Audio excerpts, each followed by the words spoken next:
provided with all the physical evidence. There's a number of videos which will be shown to you this morning, as well as some photographic evidence. Took some time with this case because it's obviously very important to make sure that I went through everything in great detail, and the police have answered the questions that I had. Just a preliminary comment. I typically have the conferences in this room.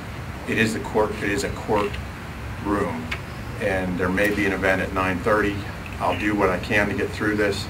If we have to move to my offices, we'll move to my offices, and we'll continue it. I will stay till the media's questions are answered on it. So we might have a little bit of break. I just let you know in advance.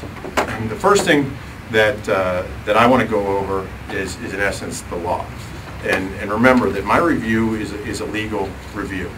Were the laws of Pennsylvania complied with? Was the shooting justified under Pennsylvania law? And it's really based essentially on common sense. I will provide a written report that includes all the specific laws to the media at the conclusion of this, but I'll just paraphrase the relevant parts that are here for consideration. There's essentially, a broader Fourth Amendment constitutional standard which looks at, the severity of the crime at issue, whether the suspect posed an immediate threat, the safety of the officers or others, and whether the suspect is actively resisting or attempting to evade arrest by flight. And that's the broader scope. And then you have the Pennsylvania statutes that involve use of force in self-protection, use of force by a police officer, and then there are special categories for defense of others and also use of deadly force. And all those are what I'm going to apply the facts to this morning. Section 508, and I'll just read this so I don't miss anything, about police officers' use of force in making an arrest. A police officer or any person who is summoned or directed to assist him need not retreat or desist from efforts to make a lawful arrest because of the resistance or threatened resistance to the arrest. He is justified in the use of any force which he believes to be necessary to effect the arrest, and of any force which he believes to be necessary to defend himself or another from bodily harm while making the arrest. Now, deadly force. If he is justified in using deadly force only when he believes that such force is necessary to prevent the death or serious bodily injury of himself or another person. So that's the first category that allows an officer to use deadly force. There's a second option for them as well, which would provide justification. So he's justified in using deadly force if he believes when both that one, such force is necessary to prevent the arrest from being defeated by resistance or escape, and two, and it's either or here, there's two options for two, the person to be arrested has committed or attempted a forcible felony, or is attempting to escape and possesses a deadly weapon, or otherwise indicates that he will endanger human life or inflict serious bodily injury unless arrested without delay. So that's the thing that I'm keeping in mind while I'm looking at the facts of this case. So there's the aspect of protection of yourself or protection of others, and then there's the other aspect of, does it apply? Was a forcible felony, did a forcible felony take place, and do they need to do this to prevent escape? And then you have those options between the forcible felony and also whether there's a danger to the other and he has a deadly weapon. So that's the backdrop of the legal analysis that I'm looking at while I look through this. This is just an overhead view of, if you could just hold that up, just to orient you. There's a number of can you back up? There's a number of witnesses that we have in addition to the video evidence and in addition to the statements from the police officers. And in essence, this crime takes place in all along North Queen Street, up and down here, starting up in this area and in an alcove, which you'll see, and you'll see the videos, but I want to orient you to a number of witnesses who I'll be using letter names to identify them. First of all, there's witness A, which is the operator at the Lancaster Community Safety Coalition video, who actually initiates this call. And so he's not present at the scene, obviously, but operating the video. There's witness B, who's in the basically sitting in the under the roof approximately here, who is more of an ear witness to the initial encounter, sees some of it, hears most of it, and talks to the police. As I go through the facts, you'll hear that Mr. Bain runs down Queen Street, and it ends approximately down here. Witness C is in a vehicle approximately here on Orange Street. And witness D, which actually you'll hear from more than anybody else, is actually sitting on, civilian witness C, is sitting on Queen Street in the road and has a direct view into the fatal shot, what's taking place in the alcove of Place Marie, which results in the death of Mr. Bain. He is essentially right behind the police officer and has a completely unobstructed view and is only a few feet away. There's a witness E who is a pedestrian on the west side of Queen Street over here, and then stays on that side and crosses over at some point. But again, the critical witness would be, well, they're all important and they're all considered, but the really important one that we have, and I want to emphasize, in addition to the video evidence, in addition to the police, and it's unusual to have this, we have a civilian who sees, who is making as far away to you and some of the people in this room, who has an unobstructed view. His attention is gathered from the moment of Mr. Bain's flight and watches the police encounter. So that's a diagram just to orient you. You can put that down if you have any more questions with that. I'll take them. But I'm going to go through a synopsis of the facts at this point. And when I say synopsis, I mean that. It's like there's an exhaustive report, there are report after report. I'm not going to read for you every single fact and every single statement from every single witness. I'm put together the comments that I think are most relevant for my determination. Obviously, some things will not be in the facts, but I'll take any questions that you have on them. So, first of all, Gregory Bain is a 35-year-old male. Mr. Stedman, are you? No, I'm not taking anything at this point in time. I'm going to do my statement. There'll be time for questions from the media at the end. Mr. Bain is a 35-year-old male, approximately 6'3", 220 pounds. I asked if he was known to the police officers involved, and I'll identify those police officers that are involved at this point in time.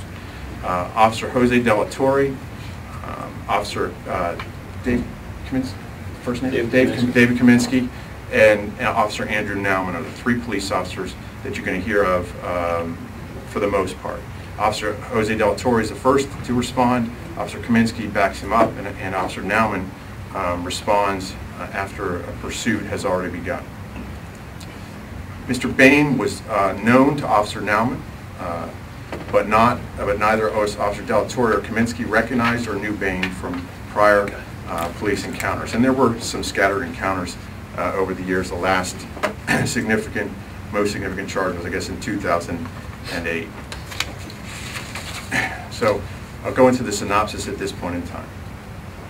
On Monday, June the 10th, Operator A from the Lancaster Community Safety Coalition, while operating and monitoring the cameras at the coalition, took notice of an individual that walked into the southeast corner of Lancaster Square, located in the 100 block of North Queen Street. The subject, identified as Gregory Bain, walked into camera view under an overhang located in the square. He was pushing a cart that contained several bags and a suitcase. He was observed by Operator A to walk to a concrete pillar, undo his pants, and urinate in public against the pillar. This prompted the operator to call Lancaster Countywide Communications to report the incident, to have an officer respond to the area to address the quality of life issue. Approximately 6:59 in the morning, made the call, and they dispatched the incident as an indecent exposure to Officer Jose De La Torre. De La Torre was provided with a description and a location, and that he was observed urinating in public by the coalition video. Officer David Kaminsky and Officer Andrew Nauman transmitted on the radio that they were en route to assist, and they were not together. Officer De La Torre arrived first, followed shortly by Officer Kaminsky. Officer Nauman was in traffic in a vehicle on his way, but not far away. Officer De La Torre made initial contact with Bain, asking for identification and advising him that his behavior would not be tolerated in this area. Specifically, Officer De La Torre said hello to Bain and asked him, "What are you doing pissing out here?" Bain denied that he had urinated. Officer De La Torre told him that there were cameras all over the place, and that Bain said to him, well, I had to go. Officer Delatorre told Bain that's not tolerated here, and he needed to find a bathroom.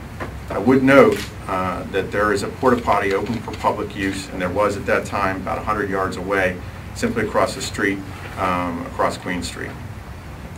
Bain then started talking what the officers described as somewhat bizarre ramblings. Officer Delatorre asked Bain for his identification, and Bain eventually removed his wallet and handed his identification to Delatorre.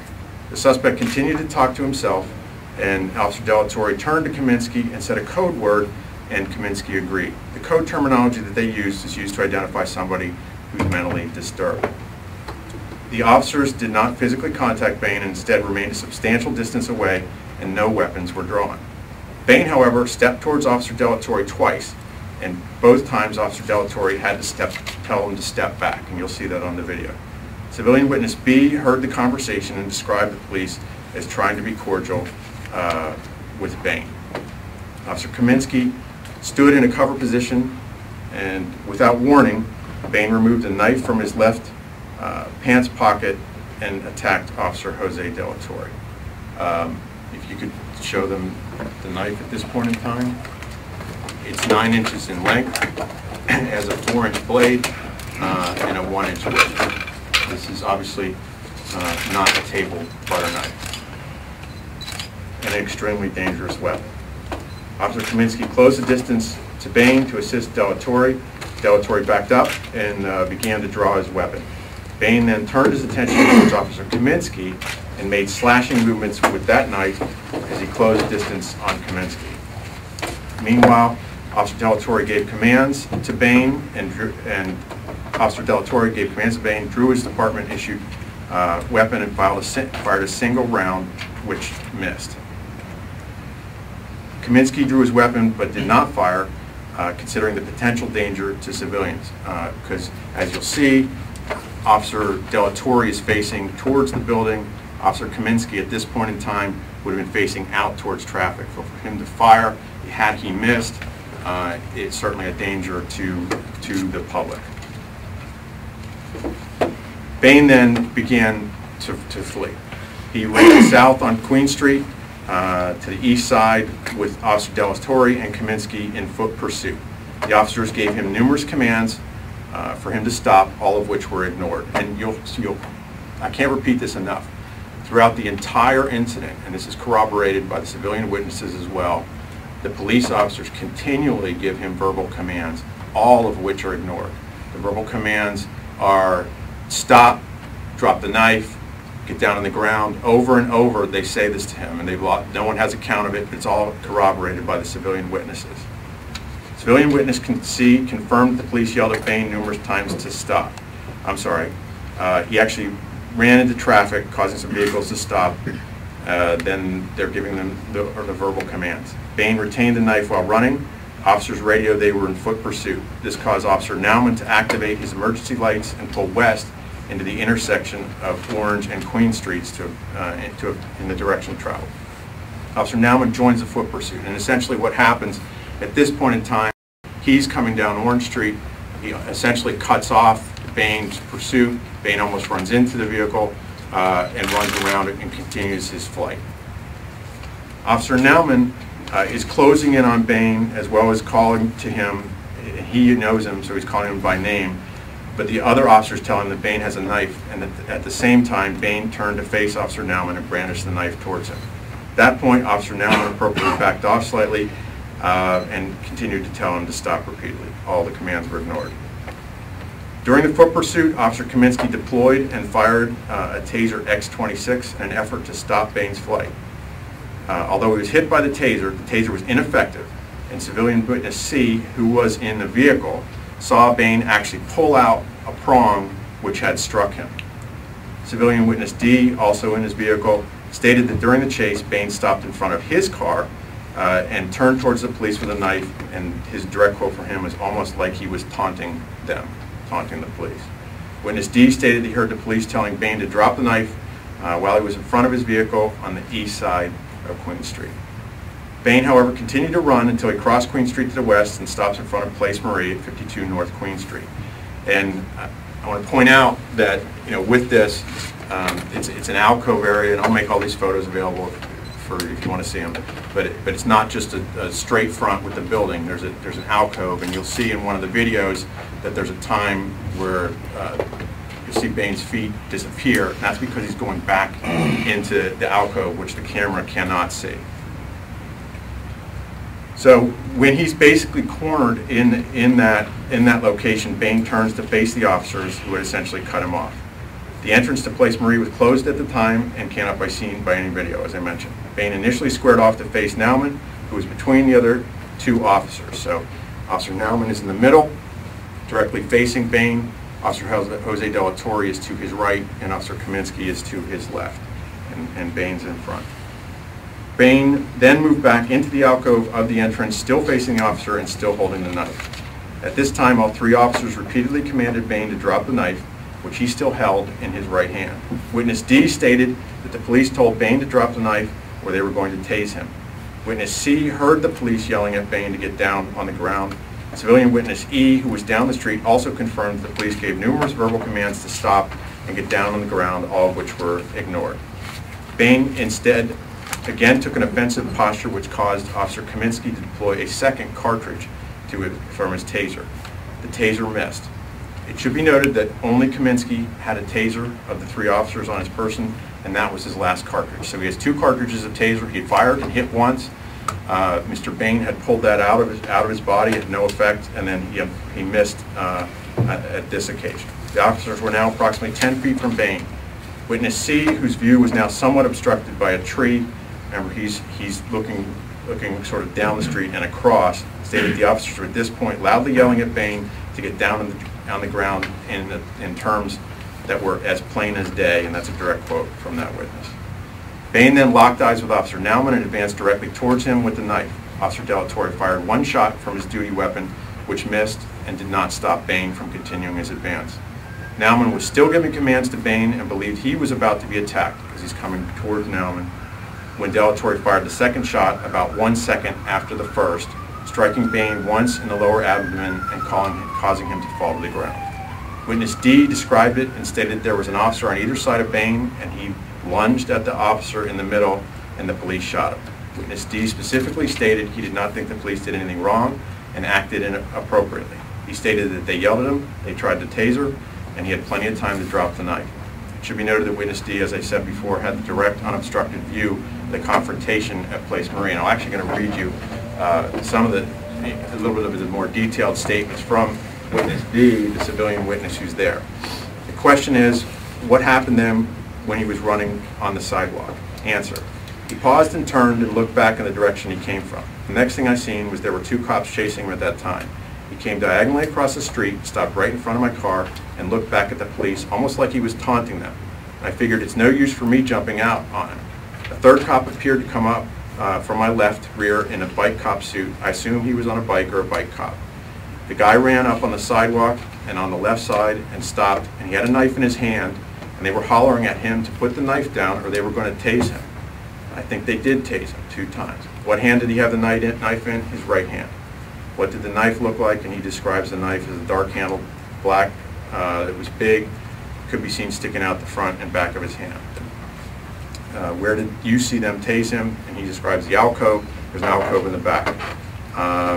Were you able to hear the police, was the question. Answer: yes, they were telling him to drop the knife or they were going to tase him. I really don't think tasing him affected him at all. This all happened in what appeared to be milliseconds. When did you first hear the police yelling at him to stop and drop the knife? Answer: they were hollering at him when he was running down the sidewalk, and I don't know what they said. They did holler at him to drop the knife when he was in front of my car, and at the same time when he was on the other side after he crossed my car. In other words, that's at Place Marie. What happened after the tasing didn't seem to be effective? Answer: he lunged at one cop, and the cop was standing in front of the guy with the knife, and the cop shot him. There was a cop on either side of him, and he lunged at the cop in the middle. And he notes, unsolicited, I don't think the police did anything wrong. Question: did you think this guy was going to stab the officers if they did not react? Answer: he would have, yes. Question: did you hear this guy say anything during the encounter with the officers? Answer: not really. other than when they had him down, asking him if he was all right. This is after he shot. He said, "Hell no, you just shot me." Question: as a citizen driving through the city and essentially have an up-close and personal view of this event, do you feel the police acted appropriately? Answer: yes. Question: was there anything to make you think that the police could have used other means? Answer: no. Because they yelled at him, they tried tasers, and he had plenty of time in all of that to drop the knife. He lunged at them with the knife, and only then they shot him.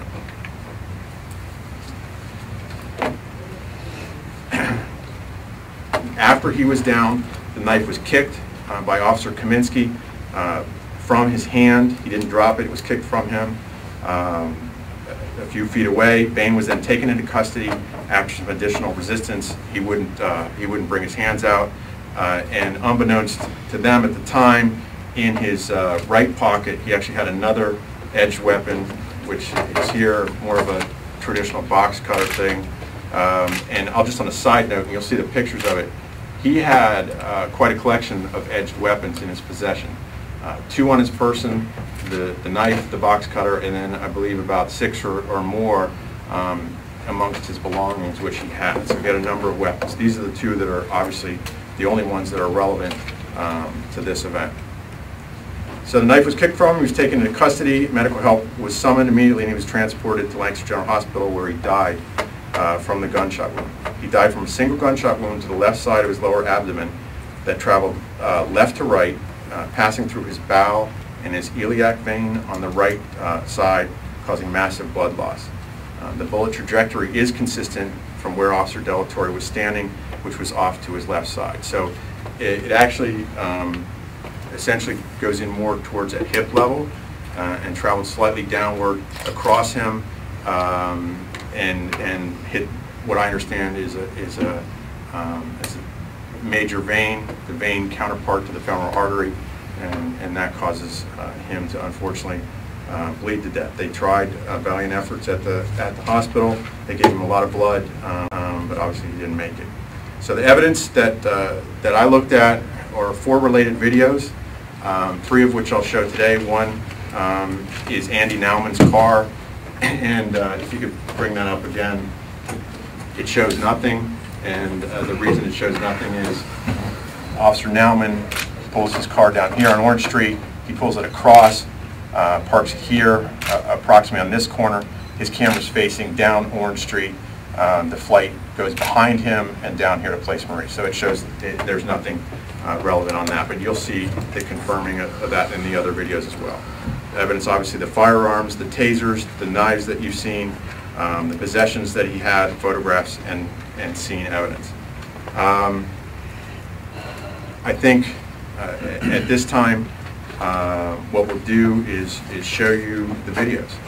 The first video that I'll show is the Community Safety Coalition camera, which the initial call comes in, and again, this call received from Community Safety Coalition, the dispatch is 6:59 in the morning. Now I'll note for you that with these videos, the times are different. They're a few minutes off from each other. They're not all consistent, but you'll see the flow of the incident. And actually in the report that I will provide, there's a timeline for you as to when the relevant events are with respect to each camera as well. So I'm going to come around so I can actually see this while we're showing it to you. So this is the initial. This is, go ahead, let me start it. So he's in the, there's an overhang over top of him. He's got his belongings with him, and I'll show you pictures of that. And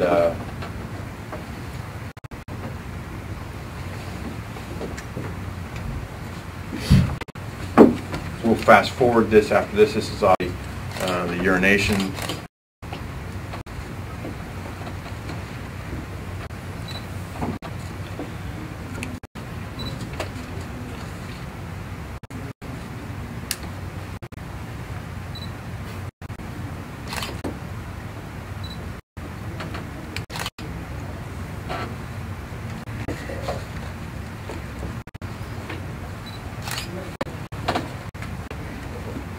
So we're going to fast forward a little bit because nothing much happens for the next approximately 10 minutes. Other than he's shuffling in and out of his belongings. What he does is he changes his shoes, his socks, he ties his shoes, cleans his feet, and you can stop it now. Just go from here. So he's changed his shoes, socks at this point in time. I think actually he doesn't put back on, he just puts sneakers back on. You can see him tying them at that point in time, and there's Officer Delatorre arriving at 7:13 on this camera. The operator is following this at this point in time. At some point after he sees the police are there, he pulls away and it just goes to automatic. Witness B, if you can just remember a little bit, Andy. Witness B is actually over in this location on the other part of the underhang. You can't see it. This is going to show up on that screen. He's up here. Past it. Yeah, there's some of his possessions. So that's where he is. So he's sitting there on his laptop. Okay, go ahead.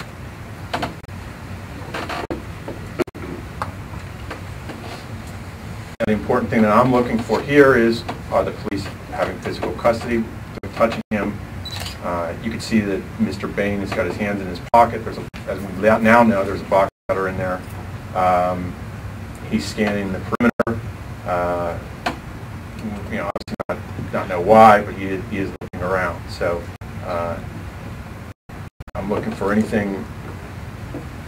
I see that the police are not handling this properly. Are they putting hands on him, anything like that, in his face? And as you'll see, there's nothing like that.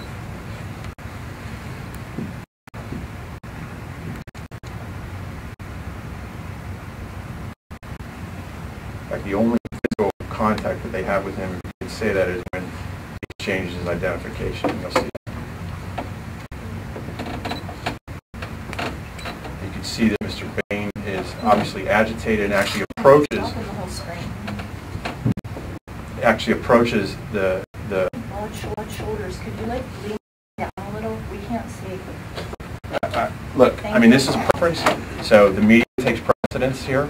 This is not a public meeting. This is a press conference. I've allowed the public in as a courtesy, but the media needs to do what they do to get this. So it's up to you. It's your call. And do you have a problem? Because you can get out of here too. I heard your comment under your breath. I heard it.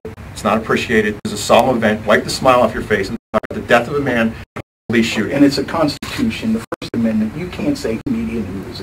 Please. I absolutely know who the media is. I have no problem throwing you out of here. So keep your mouth shut. That's what I'm asking you to do. You can stay here if you keep your mouth shut. Fair enough? Control yourself. You control yourself, and that's what I'm asking. You do. One more thing, Mr. Harper, I'm going to ask you to leave, because you are now disturbing my conference. You can back up and move over here. I actually appreciate it if you're not standing right behind me. Thank you.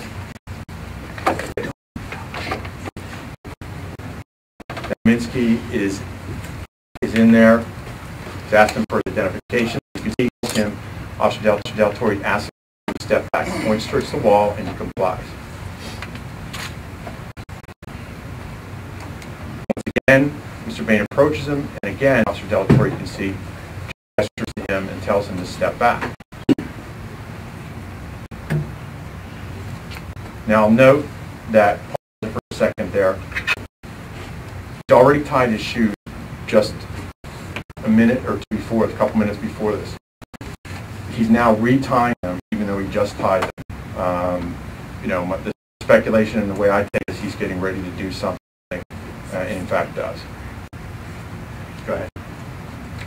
Officer Delatorre is now on off-screen to call in any warrants. Officer Kaminsky, you can see he's looking down. He doesn't anticipate anything taking place, and you'll see what happens.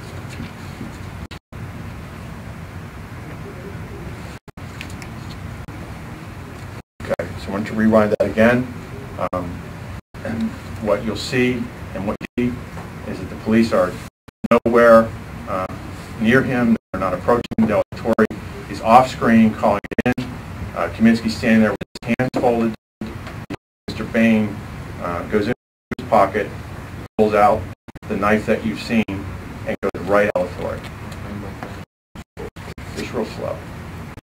And what he does is he takes it from his left pocket. You'll see him shift it to his right hand as he's open. See him open it right there. He's now got it, and he's going right after Del Torre. He's trying to close that in defense of his partner. And this video is critical to my analysis, in addition to witness statements, that they're beyond all doubt that Bain commits crime here. This is an aggravated assault on a police officer with a deadly weapon, and he is absolutely, without question, the only person that initiates the physical contact, the only person that's causing any threat. Del Torre is standing there talking on the radio. Kaminsky's standing with his arms folded, no weapons. They're not doing anything. They're just calling it in. They're, again, responding to what is basically a life issue. And Mr. Bain decides, for whatever reason, to pull out a 9-inch knife and go after Del Torre. You can, in fast speed, you can see how fast he covers that distance, which has to be approximately 10, 12 feet. He's going right there. It's 1, maybe 2 seconds for him to cross that. Now, we're able to reconstruct essentially what's happening. What he's doing is moving back as he's trained to do, like this, then drawing him to do that. He does not shoot at that point. What happens instead off screen is when Del Torre is out, presumably because he's now got the weapon drawn on him, Bain shifts his attention to Officer Kaminsky with that knife, and the way it's described to me is slashing like this, like a figure 8 towards him. Del Torre is in here? Yes. So, how do you know what he's doing then?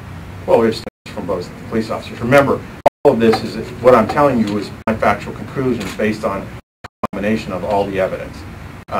So I combine all the statements with all the witnesses, in addition to the video and photographic and forensic evidence as well. So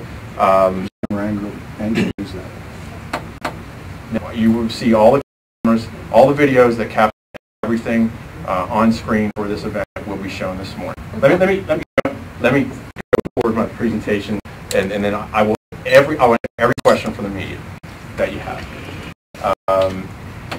So I train of thought, and so I the question of my fault or you do it. So yeah, the way both officers described to me was that he's approaching. He's just Kaminsky. He's coming after him like this with the knife that you've seen, and that's when Officer Del Torre fires the first shot. The shot missed him completely, and that shot is justified in the defense of other principles that I talked about previously. He's not defending himself.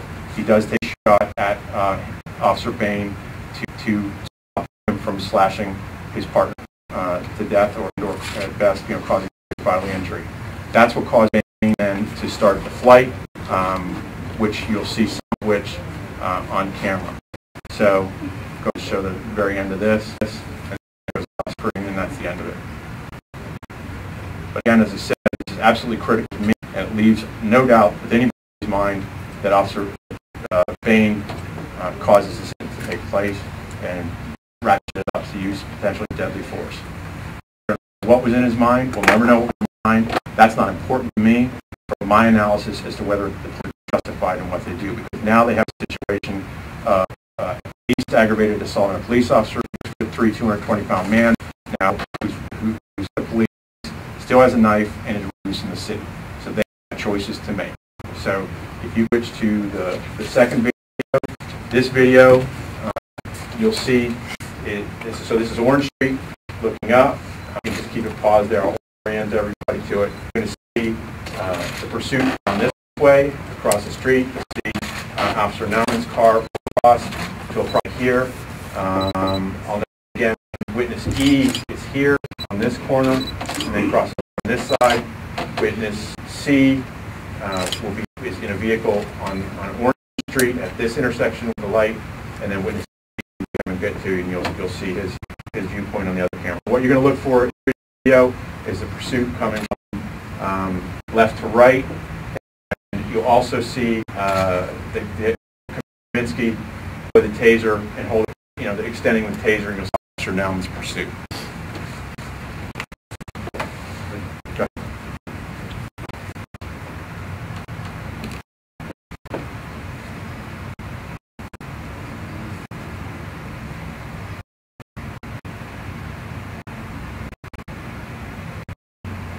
So there's Officer Nauman going forward. Can you stop it right there for a second, Andy? I'll go back. This is his camera is actually pointed down here. So you can see there's no, that's why I'm not showing you absolutely nothing on it. So pick up a little bit.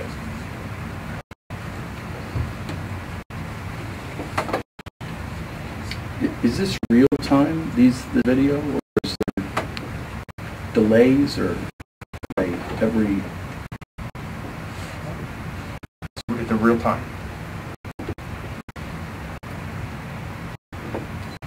So that's Bain. See, back it up again if you would.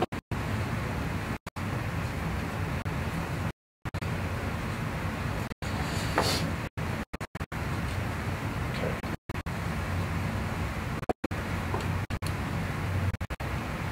There's Kaminsky in the middle of the officers. He's got his arm extended with the taser. This is where he shoots him and hits him. The witness sees him pull that prong out, sort of essentially in front of the right. Officer is actually in the lead because he came out of the cruiser and got him. Officer Delatorre is joining behind. Why don't you just rewind the whole, so you can see the whole chase again. So you can see Officer Nauman get out of his car. Bain's leading it. Thanks. You can see him clearly with his arm extended with the taser, and that's where he shoots him. So there's nothing on this view because they move down the street. Why don't we shift to the last one? And then there isn't, it doesn't cover as much because you've got, so this is, you can see, pause for just a second. So this is Street, south down Queen Street here, so the right is over here off screen. You're going to see anything here, to the camera angle, and the obstruction, well, the alcove also from the awning, but what I want you to draw your attention to is here at the top, you're going to see some, and the one you essentially Bain come across here, you'll see Officer Newman, and then the other two officers, I don't think you can see Kaminsky's feet, but you'll see Jose Torres' feet, you'll see Mr. Bain go back to the alcove, and then well, he falls. And the witness D is right here in the middle lane of traffic, way with a direct view of this entire final part of the incident. He stopped, saying watches the whole thing.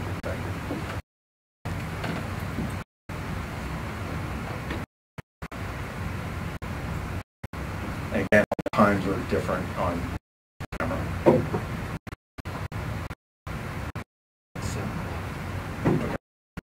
And you say that the times are off, meaning that the times are inconsistent. They're not. The cameras are inconsistent with each other.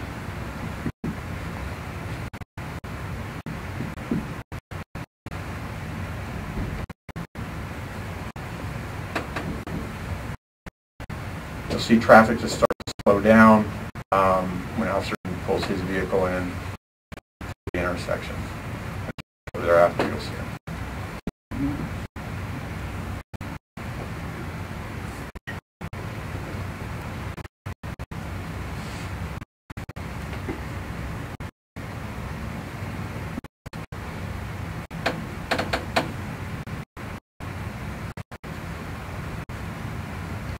Okay, now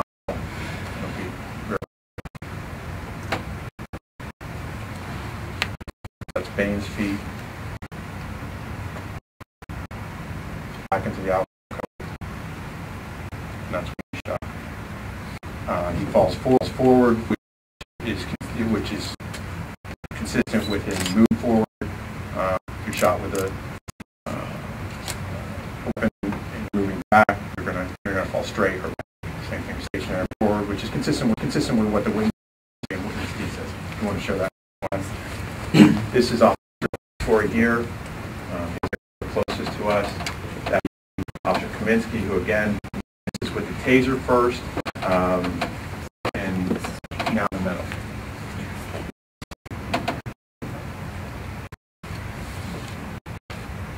So what they've done is got him in a position where he doesn't have much to go.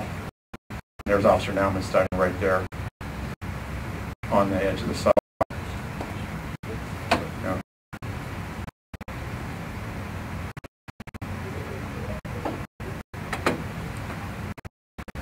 When he's shot, he's only a few feet away, approximately from Officer Nauman, and he's approaching him with a knife after ignoring numerous commands to do so. I think what we'll do at this point is then go ahead and try to tie this together, and then I'll open it up for questions from the media. A review of the facts and the attendant law, Officer Delatory was clearly justified in the use of deadly force against Mr. Bain. Deadly force Officer Delatory was justified as the attack by Mr. Bain with a knife led him to reasonably believe that his use was necessary to prevent direct threat of either death or serious bodily injury to another officer as well as himself.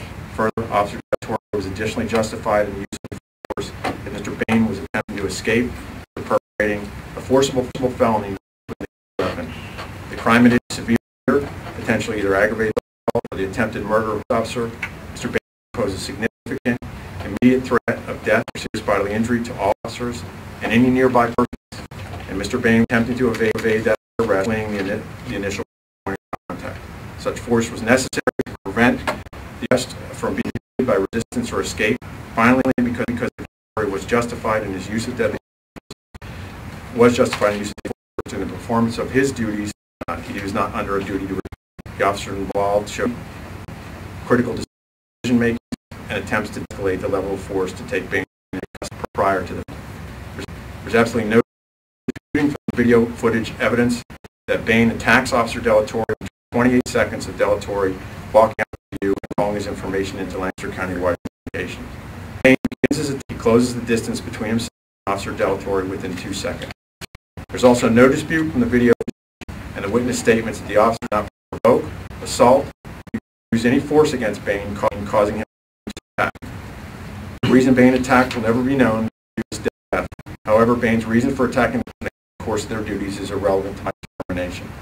He committed himself to attacking police officers with an edged weapon. When he attacked Delatory and Kaminsky, he committed a felony. At minimum, aggravated assault, but clearly capable of causing serious bodily injury or death. During this incident, based on the statement evidence, there's no doubt that all three officers faced imminent threats from Bain, who was armed with an edged weapon, starting with the initial attack. Officer Delatory fired his first shot in defense of Officer Kaminsky while facing the building to the public. Officer Kaminsky drew his firearm with the intention of shooting Bain, but showed excellent critical thinking while under attack and did not fire his weapon, concern to the general public because he had no backstop to catch an event he had missed Bain. In response to the shot fired, Bain ran from police officers into an area of Lancaster where numerous people were walking.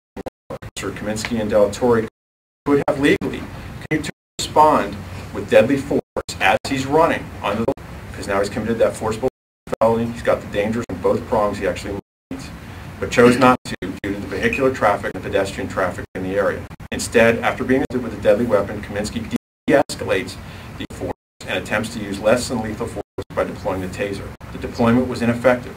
He hit him, he pulled out the prong, it didn't stop him at all, and Bain actually removed the taser probe while running.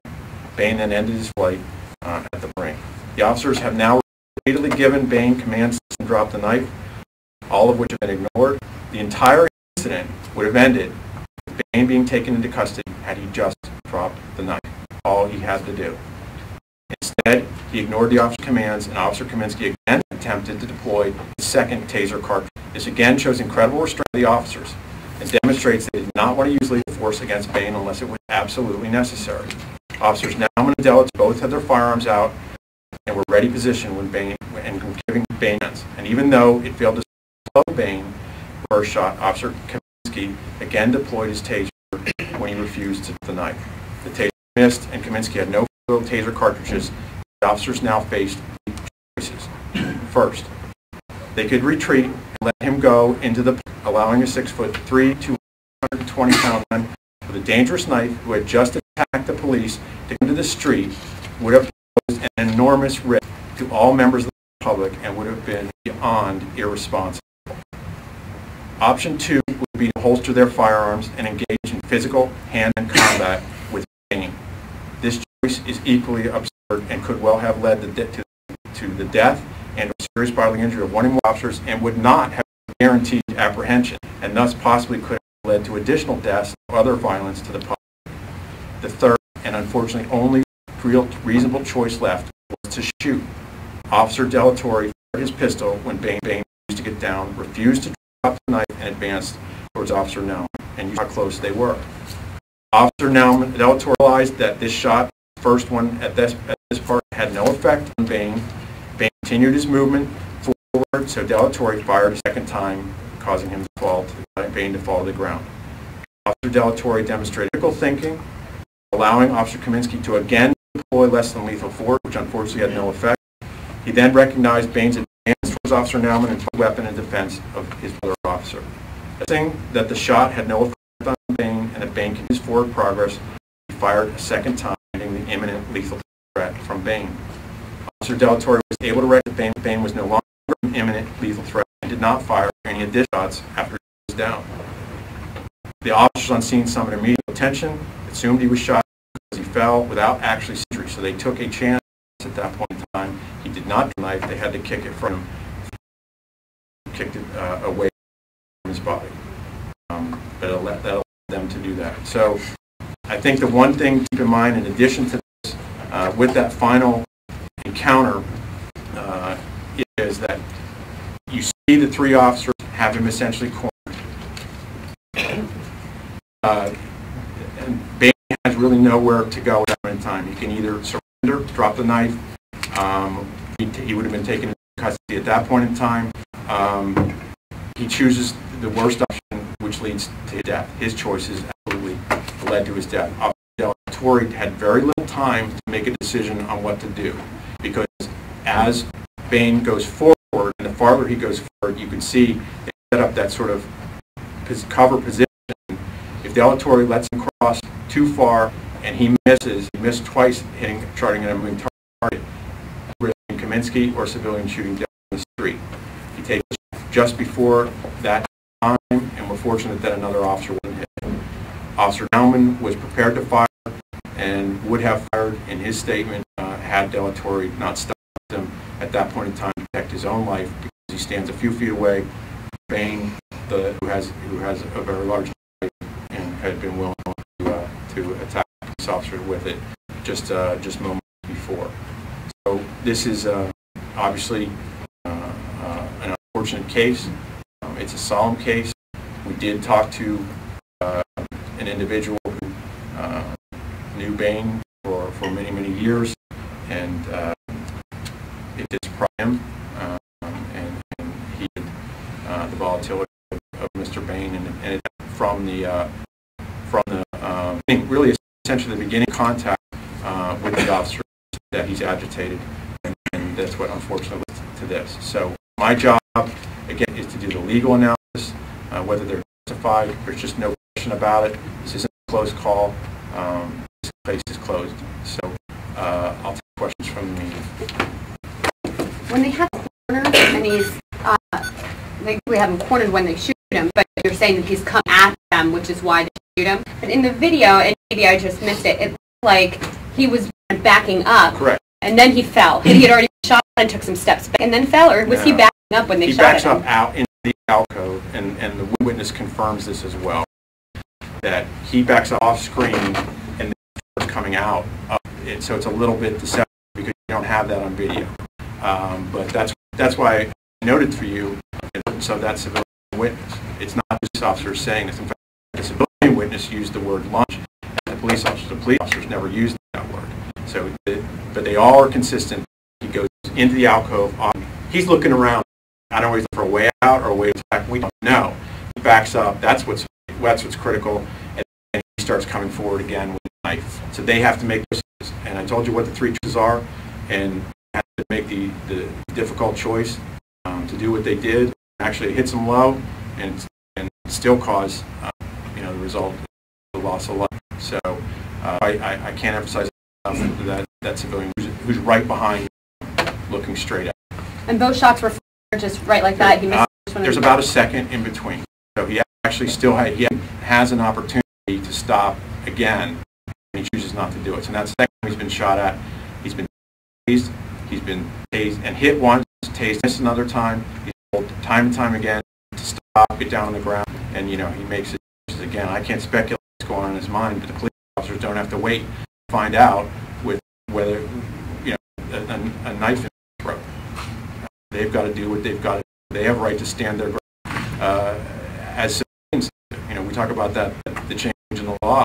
The police officers actually have more authority based on what I wrote, but there's just no question in my mind. They did what they had to and made that difficult choice, and a person's life is lost, unfortunately.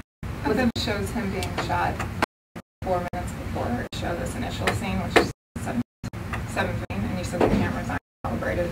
Right, the cameras aren't.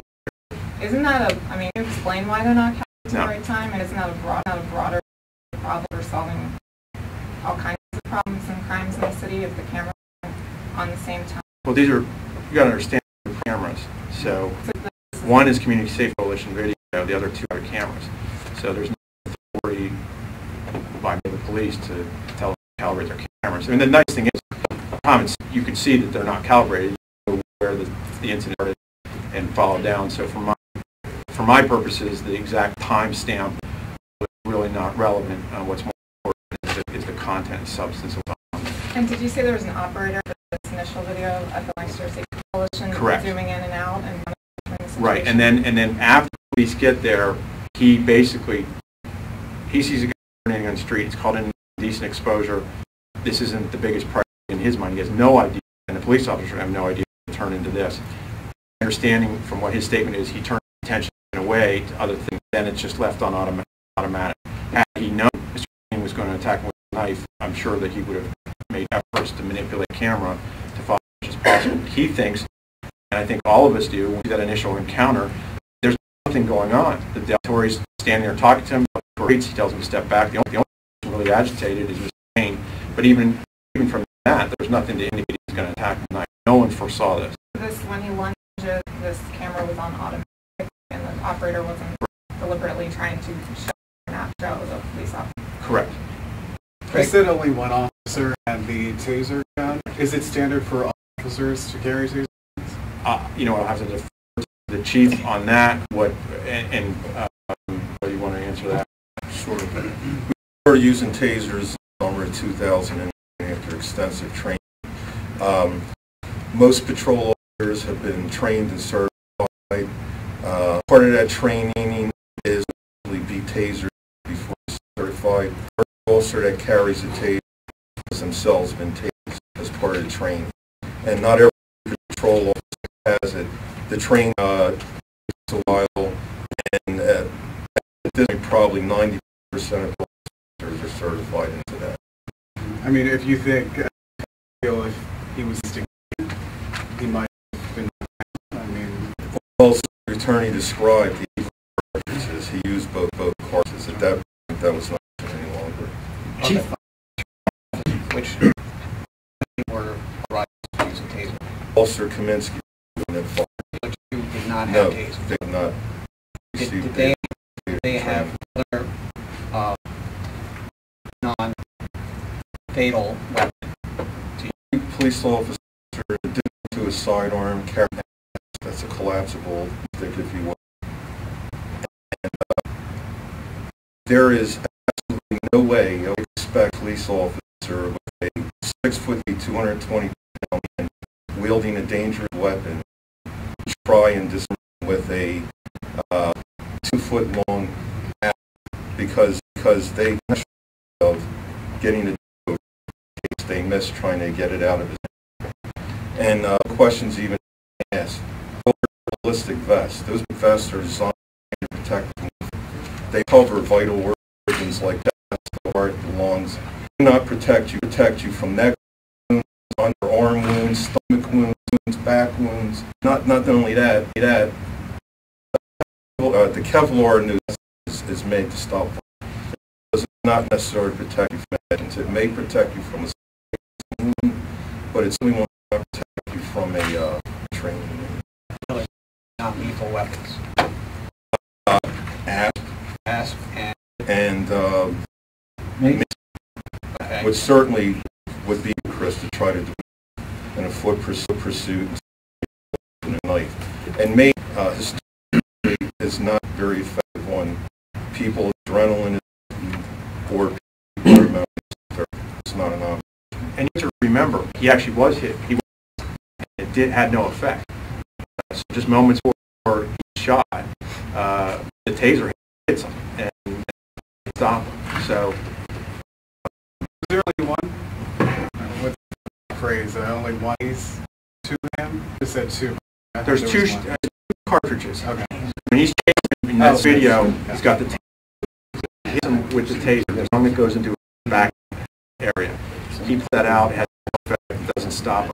At the place where he again deploys the second cartridge, and he misses. And that's, that's like a moving target. It's not standing there in the training room. Jose Del Toro missed him twice, and he's not submitting in a difficult situation. So. How many complaints are there against Officer Del Toro? I'm not even going to address that question with today's topic. There's a question video. I'm going to take questions from the media first, and when they're all done with questions, we'll stay and answer the questions. Sorry, I am the media. No, actually, I'm not. I answered your question. There was a question over here. To the chief, the concern that the tasers, there's certain situations where they're not, does the prong have to stand a certain again, the lessons its effects? The weapon is not 100% nor is any weapon carried. It was deployed properly. The taser struck the middle. He actually pulled down. Once the prong is absolutely. And why at that point, after a foot pursuit, somebody coming at with a knife twice now, he missed, and that's the last cartridge. It's no longer an option. Taser is designed to prevent injury. Before taser, use nightsticks and black, which ultimately resulted in injuries to citizens as well as police. But no, it's ineffective. It worked properly, but it didn't work. How long passed from end to end, the whole incident? I didn't actually sit down and add it up. And I would do statements which have all the cameras. I mean, you basically saw the incident. I mean, running down from a couple minutes. Do we have a time to answer that with? Difficult. And it depends when we talk about what's the beginning. What are you asking? When the first officer Del Toro arrived. Yeah. So their contact is a little bit over 2 minutes. I believe from Lancaster County DO, the time they have general data entry, a dispatcher data into their dispatch. From the time Officer Del Toro arrived to they were requesting medical assistance, that there were shots fired. It was approximately. Right. That's what we have in about 2 minutes. The timeline from the collision, Bain begins his forward attack 20 minutes after Del Toro out of the camera, radio. Does it concern you at all that you can't see what Officer Del Toro is doing in that initial lunge? You said there's no doubt in your mind that. No, it actually doesn't. Unprovoked, but the camera angle doesn't show at all what he's doing. Right. I'm not actually concerned because he's on the radio. We have him on the radio with Lancaster Countywide Communication. That's what he says took place. That's what the radio transcripts confirm, and that's what Officer Kaminsky says. You can see that Officer Kaminsky, by his body language, is, I don't want to say disinterested, but I mean, he's looking, he's not even focused on Bain at different points in time. He clearly doesn't anticipate anything's going on because there isn't even any interaction. At that point in time, what's taking place is Delatorre's calling it in. Kaminsky's just kind of standing there, and even the witness B, who was sitting there, says that the police during that tried to be cordial and to Mr. Bain. Is there any way any of these witnesses are going to be, made public, like witness D, who saw the whole final incident? I mean, that all the video shows is leaked. I'm not going to release their names. I'm satisfied with the reports that I read and their statements. They've been cooperative with the police. They know who they are. If they want to contact the media, they can do that. I'm sure they'll know that I've released this, and I didn't ask them for permission to release their names. It's irrelevant to my determination. And the officer's records of complaints, that other question, why do you feel like that's irrelevant to the case? It's absolutely irrelevant to the case because my determination, so is Mr. Bain's criminal history. The fact that he has prior convictions doesn't matter. My analysis focuses on the fact whether Bain had any criminal record or whether he was clean. What I'm focusing on are these particular incidents on this particular morning, whether the police were authorized to use deadly force. There's no consideration in the law, nor should there be, that deadly force should apply differently based on whether somebody has a prior record or whether they don't have a prior record or whether the police have had complaints filed against them.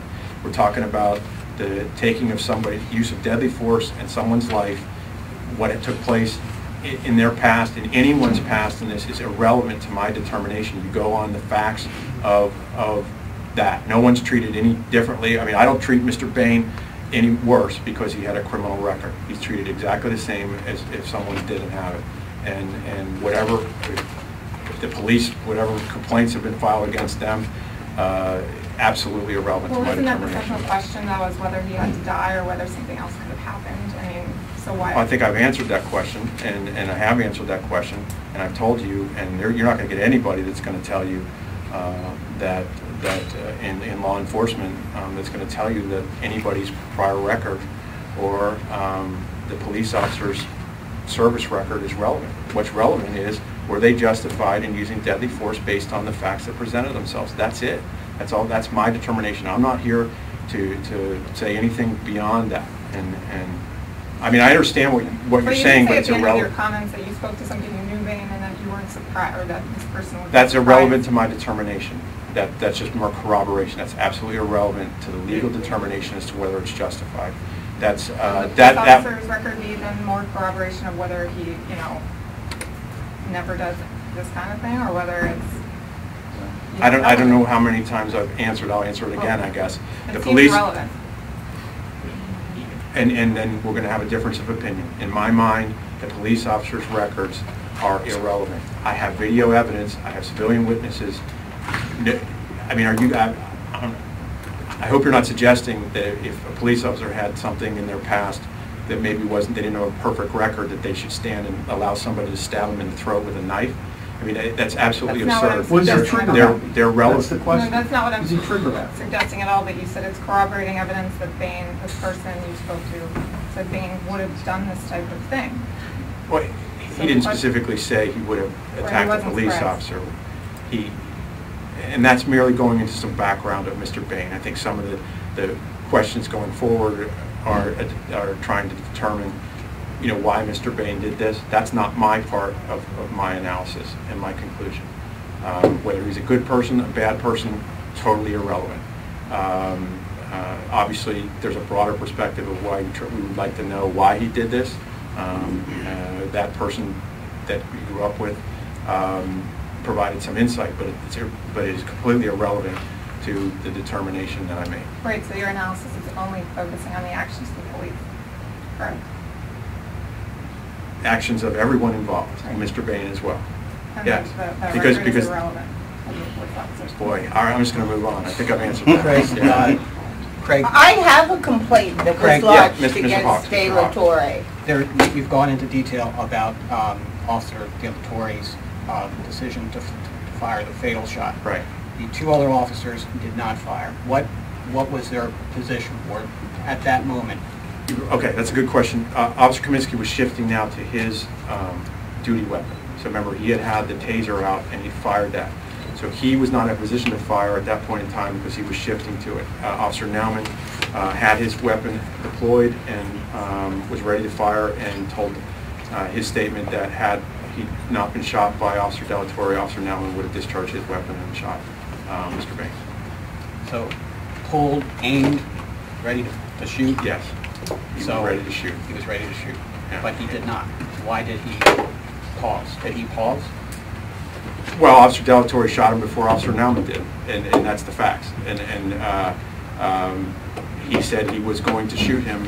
I mean, you could see how close he was to Officer Nauman. He was a few feet away, and nobody expects a police officer to wait till a man is this close at you with a knife.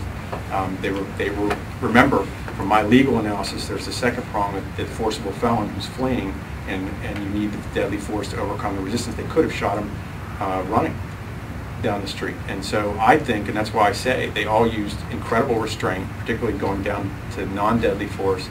I can't specifically answer why Officer Nauman waited 1/2 a second or 1 minute, 1 second beyond why Officer Delatorre did. But his intention was he was going to shoot.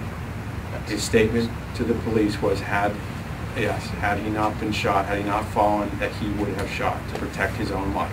Okay. Second. And had he shot, had Officer Delatorre not done it, I would have found Officer Nauman justified.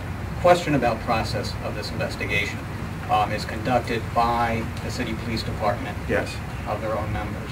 And I understand that's apparently standard operating procedure, but the public may question whether that is the best way to proceed when you have a controversy like this.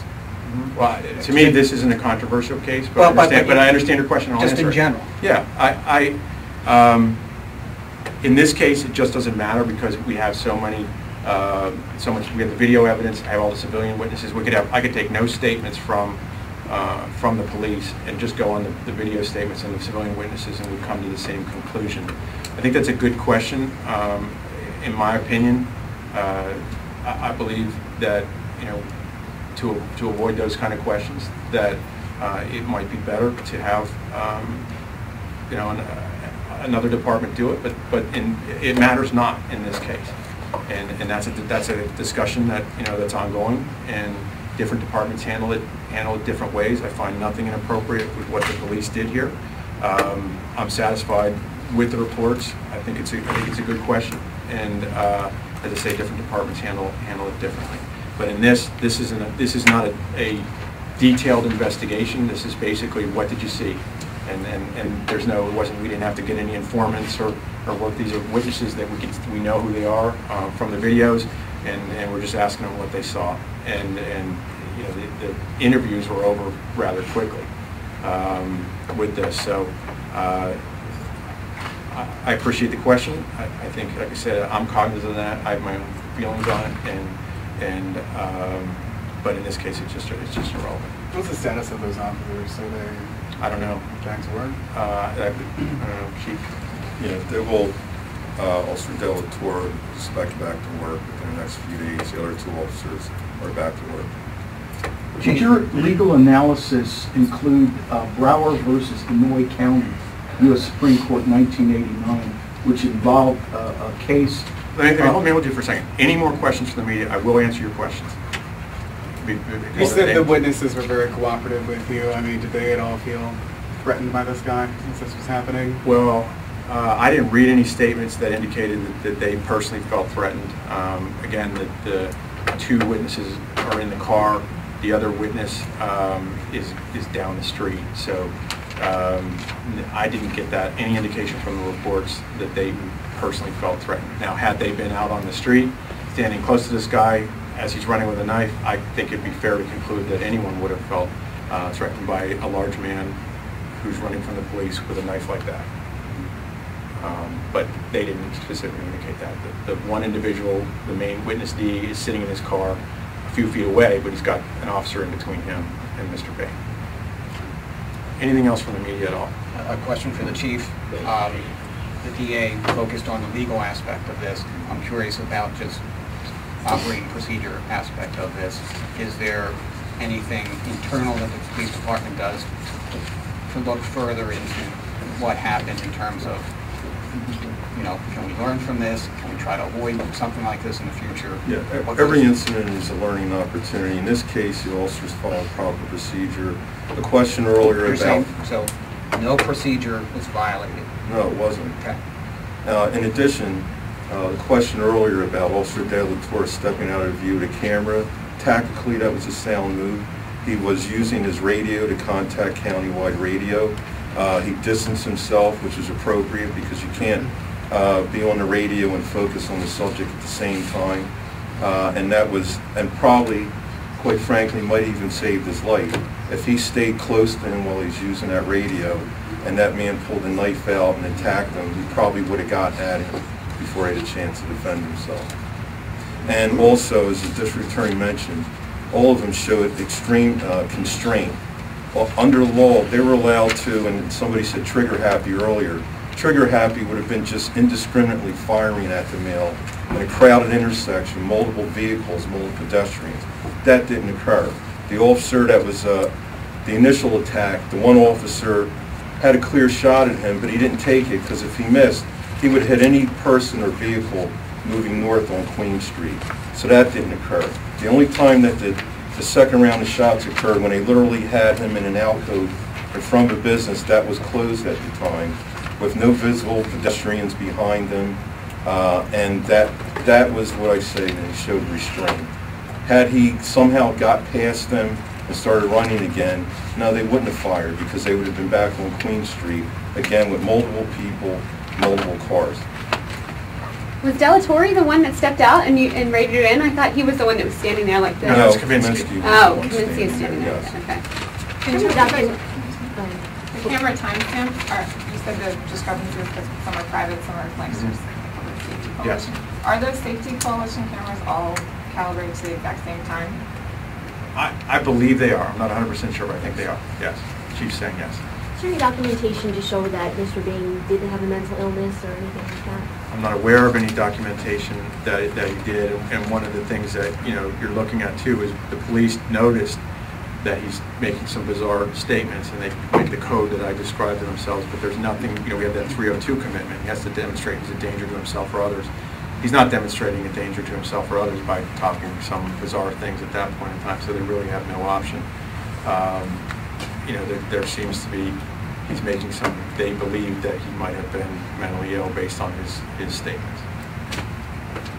Anything else? I do have reports, written reports for the media, as well as you can look at the still, I took a number of still photographs from the videos, as well as the photographs from his possessions. If you want to do that, you can also take photographs of the knives. Anything else from? Copies of the video, or you don't have? I do not have copies of the video. No. Is that something you can release? Can you get copies of the video? I've shown you the videos, and all there is. I didn't anticipate handing out copies to everybody. We had, I've shown them all to you. Let me think about it. I didn't really even think about it. I thought that, I've made the point to show you the videos. There's nothing hidden. I mean, for my purpose, I don't need it, but if you're able to load it up on like a website or something like that, that's probably the easiest way to distribute. Okay. Can I just go back to, I have one more question about the mental illness thing. I mean, how can you determine that versus, maybe him being drunk? And I don't know that. Okay. Again, and that's not relevant to my determination. I merely bring that up because it's part of the police officers have that communication with themselves saying, hey, this guy might be a little mentally ill. And that's as far as it went. So you're absolutely right. He could have been high. There's you'll see in his possessions here, there appear to be synthetic marijuana. We don't have the toxicology reports. There was nothing that the police officers indicated to me that indicated he was drunk. But when I say, I'm not saying he's mentally ill, I'm saying the police felt that the comments he was talking to himself, talking about, I don't know, aliens or something like that, it was a little bit bizarre, and that they noticed that themselves. Yes. The police do believe somebody is mentally ill. Do they have a different set of different protocols? Yeah, they're looking out. How do you deal with somebody you believe is mentally ill versus somebody? Well, I mean, you're getting beyond the scope of really what I'm here for. I'm here for to say is it justified. Obviously, the police do get training. Well, but we're told that they follow procedure. I'm trying to answer a question. Yeah, but the chief said that they follow procedure. Mr. Harper, you be quiet. I'm going to ask you to remove yourself. I'm answering her question. I'm answering. Do you expect to be treated courteously? No, because you're not treating. You're ignoring my question. You've ignored my. I asked Mr. before Harper, she asked that question. Get out of here. Mr. Harper, she asked me a question. I'm trying to answer, and you're not allowing me to answer. Mr. Stedman. Okay, your question again. If there's a separate set of procedures, if the police do believe that somebody's mentally ill. Well, maybe that's a better question. That's not a question for my analysis. Is there a separate set of procedures? In a calm situation, in a non-threatening situation, in a situation where somebody's perhaps mentally ill, who's not pulling a knife and attacking a police officer, there's certainly plenty of time to make that determination and handle it, whereas maybe attempt to get a 302 commitment. But I don't know if you're aware of the Mental Health Act in 1976.